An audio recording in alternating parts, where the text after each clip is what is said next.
মাথা ব্যথা মানেই কি শুধুমাত্র মাইগ্রেন নাকি এর পিছনে লুকিয়ে থাকতে পারে আরও অনেক কারণ? আজকের এই ভিডিওতে আমরা মাথা ব্যথার কারণসমূহ এবং এর প্রতিকার সম্পর্কে আলোচনা করব। মাথা ব্যথা আমাদের সকলেরই জীবনের একটা পরিচিত সমস্যা। চিকিৎসা বিজ্ঞানে এই হেডেকটাকে দুইটা ভাগে ভাগ করা হয়। প্রথমত হচ্ছে প্রাইমারি হেডেক আর দ্বিতীয়ত হচ্ছে secondary headache. So primary headache সিনড্রোমগুলোই আমাদের মধ্যে সবচেয়ে বেশি পরিমাণে দেখা যায়। এই প্রাইমারি হেডেক সিনড্রোমগুলোর মধ্যে রয়েছে migraine, tension type of headache, তারপরে হচ্ছে আপনার ক্লাস্টার হেডেক ইত্যাদি।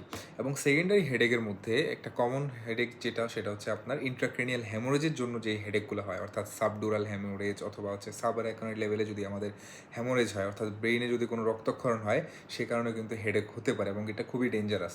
একই সাথে আরেকটা হচ্ছে medication over use headache.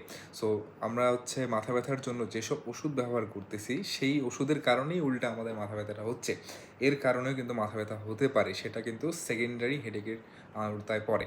So আজকে আমরা হচ্ছে দুই ধরনের হেডেক নিয়ে বেশি আলোচনা করব, সেটা হচ্ছে মাইগ্রেন এবং হচ্ছে টেনশন টাইপ অফ হেডেক। পৃথিবীর মধ্যে সবচেয়ে কমন টাইপের হেডেকটাই হচ্ছে টেনশন টাইপ অফ হেডেক।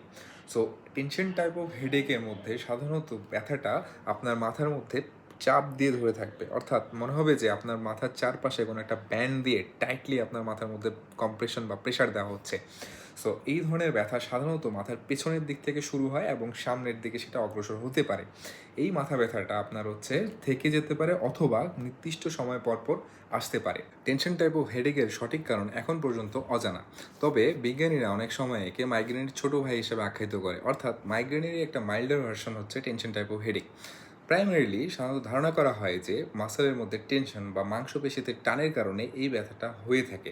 এছাড়াও এংজাইটি বা স্ট্রেসের সাথেও এটার কিছু কানেকশন রয়েছে। সো যেটা এখন পর্যন্ত ক্লিয়ার নয়। টেনশন টাইপ অফ হেডেকের ট্রিটমেন্ট অপশন হচ্ছে দুইটা, একটা হচ্ছে ফিজিওথেরাপি এবং আরেকটা হচ্ছে স্ট্রেস ম্যানেজমেন্ট।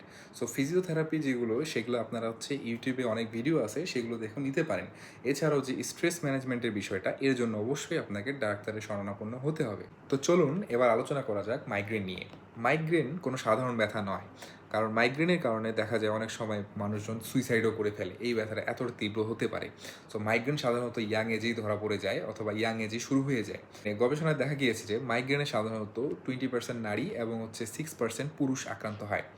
মাইগ্রেনের ব্যথাটা সাধারণত মনে হবে যে আপনার মাথার মধ্যে কেউ ধকধক করে বাড়ি দিচ্ছে, যেটাকে আমরা থ্রোবিং পেইন বলি। এই ব্যথাটি সাধারণত মাথার এক পাশ জুড়ে অনুভূত হয়, অপরদিকে টেনশন টাইপ অফ হেডেকে পুরো মাথা জুড়েই আপনার ব্যথাটা অনুভূত হবে। এছাড়াও মাইগ্রেনের সাথে আপনার হচ্ছে আলোর এবং হচ্ছে শব্দের প্রতি আপনার অসহ্য অনুভূতি হবে, যেটাকে আমরা ফটোফোবিয়া অ্যান্ড ফোনোফোবিয়াও বলে থাকি। এছাড়াও বমি বমি ভাবও থাকতে পারে মাইগ্রেনের সাথে। মাইগ্রেন সাধারণত 4 ঘন্টা থেকে 72 ঘন্টা পর্যন্ত স্থায়ী হতে পারে। এবং মাইগ্রেনের সাথে আরেকটা বিশেষ লক্ষণ দেখা যায়, যেটাকে আমরা অরা বলি। অরা বলতে আপনি হচ্ছে চোখের সামনে আলোর ঝলকানি বা আলোর জিগজ্যাগ লাইন দেখতে পাবেন। সো এটাকে আমরা অরা হিসাবে আখ্যায়িত করি এবং এই অরার উপর ভিত্তি করে মাইগ্রেন দুই ভাগে ভাগ করা হয়। একটা হচ্ছে মাইগ্রেন উইথ অরা, আরেকটা হচ্ছে মাইগ্রেন উইথাউট অরা। তো চলুন এবার জেনে নেই যে মাইগ্রেন কী কারণে হয়।